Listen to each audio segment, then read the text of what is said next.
अन्नपूर्णा योजना का फॉर्म हुआ लॉन्च। सीएम ने बताया रजिस्ट्रेशन के लिए महिलाओं को हर महीने मिलेंगे 3,000 रुपए। ध्यान से सुनिएगा। पश्चिम बंगाल की नई अन्नपूर्णा योजना को लेकर बड़ा अपडेट सामने आया था, जिसका इंतजार किया जा रहा था। आज वो खबर आ गई है। मुख्यमंत्री शुभेंदु अधिकारी ने अब से कुछ देर पहले नवान्न से इस योजना का फॉर्म आधिकारिक तौर पर जारी कर दिया है।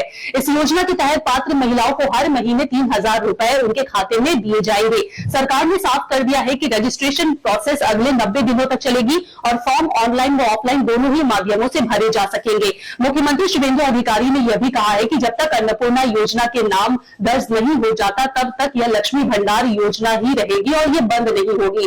इसी के साथ ही 15, 16 और 17 जून को जन कल्याण शिविर लगाए जाएंगे, जहां महिलाओं को फॉर्म भरने में मदद की जाएगी। सरकार ने यह भी स्पष्ट कर दिया है कि यह केवल योग्य भारतीय नागरिक महिलाओं को ही इस योजना का लाभ मिलेगा। जो महिलाएं खुद फॉर्म भरने में सक्षम नहीं है, जिन्हें फॉर्म भरना नहीं आता है, उनके लिए प्रशासनिक अधिकारी घर घर जाकर सहायता करेंगे। इसके अलावा नए निर्वाचित विधायक भी रजिस्ट्रेशन प्रोसेस में मदद करेंगे। सरकार ने 15, 16 और 17 जून को विशेष जन कल्याण शिविर आयोजित करने का फैसला किया है, जहां महिलाओं को ऑफलाइन फॉर्म भरने में मदद की जाएगी। मुख्यमंत्री शुभेंदु अधिकारी ने यह भी साफ कर दिया है कि अन्नपूर्णा योजना के नाम दर्ज होने तक लक्ष्मी भंडार योजना जारी रहेगी। जिन महिलाओं का रजिस्ट्रेशन 2 जून तक पूरा हो जाएगा, उन्हें जून महीने से ही योजना का लाभ मिलना शुरू हो जाएगा। अन्नपूर्णा योजना में नाम आने के बाद लक्ष्मी भंडार योजना अपने आप ही बंद हो जाएंगे। जिनका नाम भारतीय नागरिक सूची में नहीं है, उन्हें भी योजना से बाहर रखा जाएगा। हालांकि सीएए के तहत आवेदन करने वाले लोग इस योजना के लिए पात्र माने जाएंगे, उन्हें भी मिलेगा इस योजना का लाभ। सरकार का साफ तौर पे कहना है कि इस बार एक साफ और पारदर्शी बेनिफिशियरी लिस्ट तैयार की जाएगी। इसी वजह से फॉर्म में परिवार से जुड़ी सभी तरह की जानकारी भी मांगी जाएगी, ताकि भविष्य में किसी भी तरह की शिकायत या विवाद की स्थिति पैदा ना हो। फिलहाल राज्य भर में अन्नपूर्णा योजना को लेकर लोगों के बीच काफी उत्साह देखा जा रहा है। सीएम शुभेंदु अधिकारी ने राज्य सचिवालय नवान्ना से क्या कुछ कहा है, इसे लेकर सुन लेते हैं। আপনারা জানেন যে ইতিমধ্যে আমাদের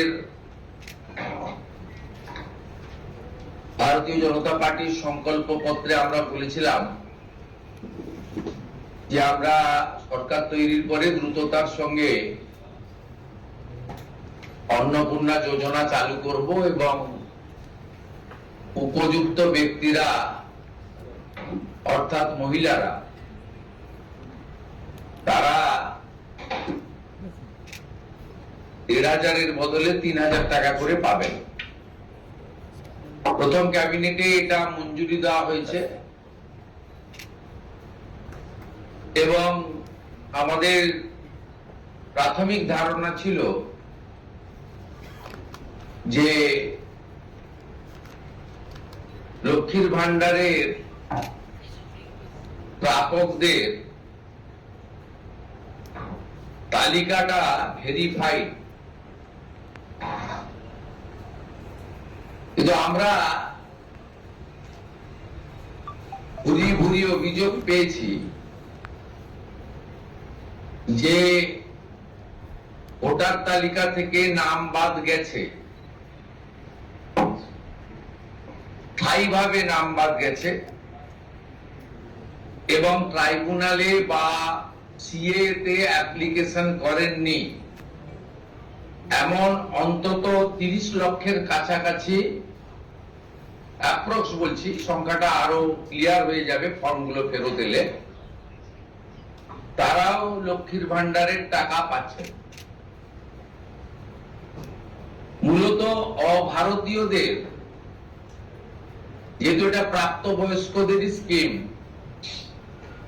যারা ভারতীয় নয় বা ভারতীয় ভোটার তালিকায় যাদের নাম নেই, আবার বলি সিএএ অ্যাপ্লিকেন্ট অথবা অ্যাডজুডিকেটের পরে যারা ট্রাইব্যুনালে আবেদন করে রেখেছেন, তারা কিন্তু ব্যতিক্রম।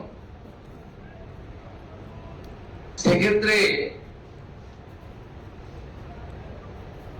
এই বিপুল সংখ্যক লোককেও লক্ষ্মীর ভান্ডারের টাকা দেওয়া হচ্ছে। তাই অর্থনৈতিক স্বচ্ছতা, পশ্চিমবঙ্গে বসবাসকারী আমাদের মা বোন দিদি যারা উপযুক্ত এবং যারা এই অর্থ পেয়ে আর্থিক নিরাপত্তা পান, কেবলমাত্র তাদের জন্যই এই স্কিম বা অর্থ দেওয়া উচিত বলে আমাদের বর্তমান মন্ত্রিসভা মনে করে।